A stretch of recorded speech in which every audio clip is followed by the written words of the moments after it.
Praise the Lord. എല്ലാവർക്കും പ്രഭാത വന്ദനം. ഇന്നത്തെ പ്രഭാത ചിന്ത സ്വർഗീയന്റെ പ്രതിമ. അതിനാധാരമായി 1 കൊരിന്ത്യർ ലേഖനം 15 അധ്യായം 49 വാക്യം. നാം മണ്ണുകൊണ്ടുള്ളവന്റെ പ്രതിമ ധരിച്ചതുപോലെ സ്വർഗീയന്റെ പ്രതിമയും ധരിക്കും. ഇത് ഭാവിയിൽ കരഗതമാകാൻ പോകുന്ന ഒരു ഭാഗ്യാവസ്ഥയാണ്. 3 ഘട്ടങ്ങൾ കടന്നാണ് നാം ഈ അവസ്ഥയിൽ എത്തുക. 1. റോമർ 8 അധ്യായം 29-30 വാക്യങ്ങൾ. അവൻ മുന്നറിഞ്ഞവരെ തൻ്റെ പുത്രൻ അനേകം സഹോദരന്മാരിൽ ആദ്യജാതനാകേണ്ടതിന് അവൻ്റെ സ്വരൂപത്തോട് അനുരൂപരാകുവാൻ മുൻനിയമിച്ചുമിരിക്കുന്നു. മുൻനിയമിച്ചവരെ വിളിച്ചും വിളിച്ചവരെ നീതീകരിച്ചും നീതീകരിച്ചവരെ തേജസ്കരിച്ചുമിരിക്കുന്നു. അവൻ്റെ സ്വരൂപത്തോട് അനുരൂപരാകുക. ഇതിപ്പോൾ അകത്തെ പുതുമനുഷ്യനിൽ നിവർത്തിയാക്കി.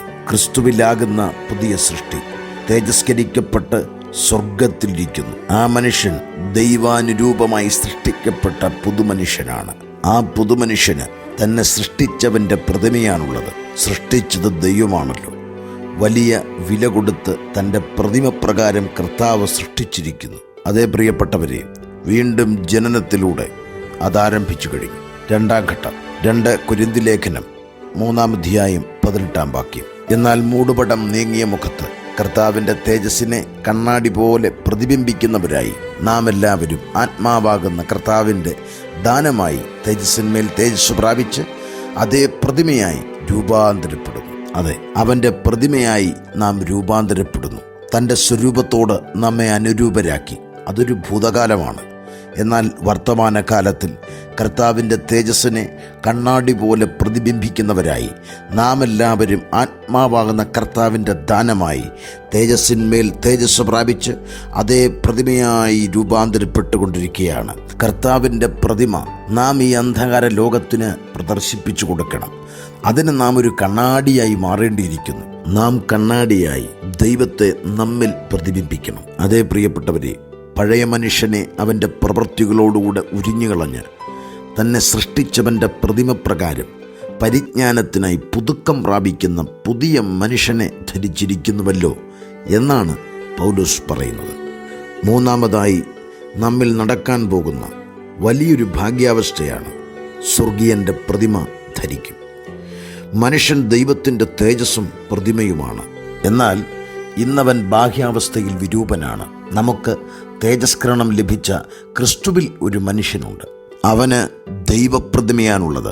എന്നാൽ ഇന്നും ശോകമൂലഗാത്രം, പല രോഗങ്ങൾക്കും പാത്രം എന്ന അവസ്ഥയാണുള്ളത്.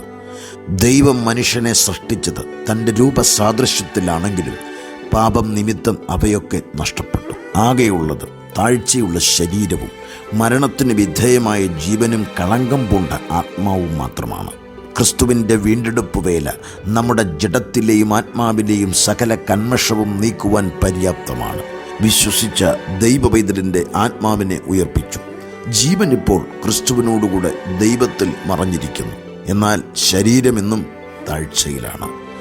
നമ്മുടെ ശരീരത്തിന് ആദാമിൻ്റെ രൂപവും സാദൃശ്യവുമാണ് ഇന്നുള്ളത്. ദൈവം മനുഷ്യനെ സൃഷ്ടിച്ചപ്പോൾ ദൈവത്തിൻ്റെ സ്വരൂപത്തിൽ അവനെ ഉണ്ടാക്കി. ആദാമിന് 130 വയസ്സായപ്പോൾ അവൻ തൻ്റെ സാദൃശ്യത്തിൽ തൻ്റെ സ്വരൂപപ്രകാരം ഒരു മകനെ ജനിപ്പിച്ചു. ഇന്ന് ജനിക്കുന്ന ജീവിക്കുന്ന മനുഷ്യന് ആദാമിൻ്റെ സ്വരൂപവും സാദൃശ്യവുമാണുള്ളത്. വിശ്വസിച്ചവർ ദൈവപ്രതിമ ലഭിച്ചവരുമാണ്. പിന്നത്തേതിൽ വന്ന ആത്മീകമാണ് അതിന് കാരണം. ഈ വിഷയം സംബന്ധിച്ചുള്ള ഒരു താരതമ്യ പഠനമാണ് 1 കൊരിന്ത്യർ ലേഖനം 15 അധ്യായം 45 മുതൽ 49 വരെ കാണുന്നത്. ആദാം 1 മനുഷ്യനാണ്. ക്രിസ്തു ഒടുക്കത്തെ ആദാമാണ്. ആദാം ജീവനുള്ള ദേഹിയായി തീർന്നു. ക്രിസ്തു അവനെയും സമസ്ത മാനവവർഗത്തെയും ജീവിപ്പിക്കുന്ന ആത്മാവാണ്. ആദാം ദേഹിയും ക്രിസ്തു ആത്മാവുമാണ്. ആദാം പ്രാകൃതനാണ്, ക്രിസ്തു ആത്മാവാണ്. ഇന്നും പിറക്കുന്ന മനുഷ്യനിൽ ജന്മന പ്രാകൃതാവസ്ഥയാണ് ഉള്ളത്. പിന്നത്തേതിൽ അവൻ നേടേണ്ട ഒന്നാണ് ആത്മീയം. ആദാം ഭൂമിയിൽ നിന്ന് മണ്ണുകൊണ്ടുള്ളവനാണ്. ഒടുക്കത്തെ ആദാമായ ക്രിസ്തു സ്വർഗത്തിൽ നിന്ന് ഉള്ളവനാണ്. മണ്ണുകൊണ്ടുള്ളവനെ പോലെ മണ്ണുകൊണ്ടുള്ളവരും സ്വർഗീയനെ പോലെ സ്വർഗീയന്മാരും ആകുന്നു. ഒരു മനുഷ്യൻ്റെ ജന്മം കൊണ്ട് സാധിക്കേണ്ടത് സ്വർഗീയനാകുക എന്നതാണ്. ലോകത്തിൽ ജീവിക്കുന്നവരെങ്കിലും ലോകക്കാരല്ലാത്തവർ, ക്രിസ്തു ലൗകികനല്ലാത്തതുപോലെ ലൗകികന്മാരല്ലാത്തവർ അതേ പ്രിയപ്പെട്ടവരെ, നാം കർത്താവായ യേശു ക്രിസ്തുവിനെ പോലെ ഇഹത്തിൽ വസിക്കുകയാണ്. നാം മണ്ണ് കൊണ്ടുള്ളവൻ്റെ പ്രതിമ ധരിച്ചതുപോലെ സ്വർഗീയൻ്റെ പ്രതിമയും ധരിക്കും. മാംസവും രക്തവുമുള്ള ഈ ശരീരം ദൈവരാജ്യം അവകാശമാക്കുകയില്ല. ഇവിടെ പാർക്കാൻ ശരീരമെന്ന ഭൗമഭവനം മതി. സ്വർഗീയമായ പാർപ്പിടം മീതെ ധരിച്ചെങ്കിലേ സ്വർഗത്തിൽ ജീവിക്കുവാൻ സാധ്യമാകുകയുള്ളൂ.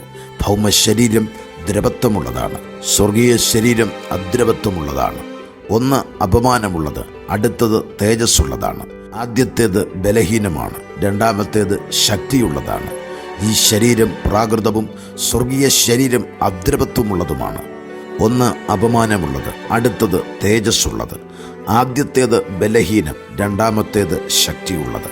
ഈ അദ്രവത്വവും തേജസ്സും ശക്തിയും ആത്മീയവും ഒന്നിച്ചു ചേർന്നതാണ് സ്വർഗീയ പ്രതിമ. എന്നാൽ ഇന്ന് നമ്മുടെ ശരീരം ദ്രവത്വവും അപമാനവും ബലഹീനതയുമുള്ളതാണ്. വേഗം കാഹളം ധ്വനിക്കും. ദ്രവത്വം അദ്രവത്വത്തെയും മർത്യത അമർത്യത്തെയും ധരിക്കും. അപ്പോൾ മരണം നീങ്ങി ജയം വരും. ഈ താഴ്ചയുള്ള ശരീരം തൻ്റെ മഹത്വമുള്ള ശരീരത്തോട് അനുരൂപമായി രൂപാന്തരപ്പെടുത്തും. ശരീരത്തിൻ്റെ വീണ്ടെടുപ്പായ പുത്രത്വം നമുക്ക് ലഭ്യമാകും. ആയതിനാൽ ശരീരത്തിലിരുന്നാലും ശരീരം വിട്ടാലും ദൈവത്തെ പ്രസാദിപ്പിക്കുന്നവരായി നമുക്ക് മാറാം. നാം അവനോടുകൂടെ തേജസ്കരിക്കപ്പെടേണ്ടതിന് അവനോടുകൂടെ കഷ്ടമനുഭവിച്ചാലത്രേ. നമ്മിൽ വെളിപ്പെടുവാനുള്ള തേജസ് വിചാരിച്ചാൽ ഈ കാലത്തിലെ കഷ്ടങ്ങൾ സാരമില്ല എന്ന് ഞാൻ എണ്ണുന്നു. ദ്രവത്വത്തിൻ്റെ ദാസ്യത്തിൽ കഴിയുന്ന നമുക്ക് താമസിയാതെ തേജസ്വാകുന്ന സ്വാതന്ത്ര്യം ലഭ്യമാകും. നമ്മുടെ ജീവനായ ക്രിസ്തു വെളിപ്പെടുമ്പോൾ നാം അവനോടുകൂടെ തേജസ്സിൽ വെളിപ്പെടും. അതെ, ഹേ മരണമേ, നിന്റെ ജയമെവിടെയെന്ന വീണ്ടെടുപ്പിൻ്റെ ഗാനം പാടുവാനുള്ള സമയം സമാഗതമാകുകയാണ്. വലിയ പ്രതിസന്ധി ചുറ്റിലും ഉയരുന്നു. കേൾക്കുന്ന വാർത്തകൾ മനസ്സിനെ വല്ലാതെ മഥിക്കുന്നു. പലരും നിരാശയിലാണ്ടു. തളർന്നു പോകരുത്. നമ്മുടെ വീണ്ടെടുപ്പിൻ്റെ നാൾ സമാഗതമാകുകയാണ്. അത് മുൻപിൽ കണ്ടുകൊണ്ട് മുൻപോട്ട് പോകാം. സ്വർഗീയൻ്റെ പ്രതിമ നാം ധരിക്കാൻ പോകുകയാണ്. അതാകട്ടെ നമ്മുടെ പ്രത്യാശ. ആ ദൈവ തേജസ്സിൻ്റെ പ്രത്യാശയിൽ പ്രശംസിക്കുന്നവരായി നമുക്ക് മാറാം. കർത്താവ് അനുഗ്രഹിക്കട്ടെ. God bless you. ആമേൻ.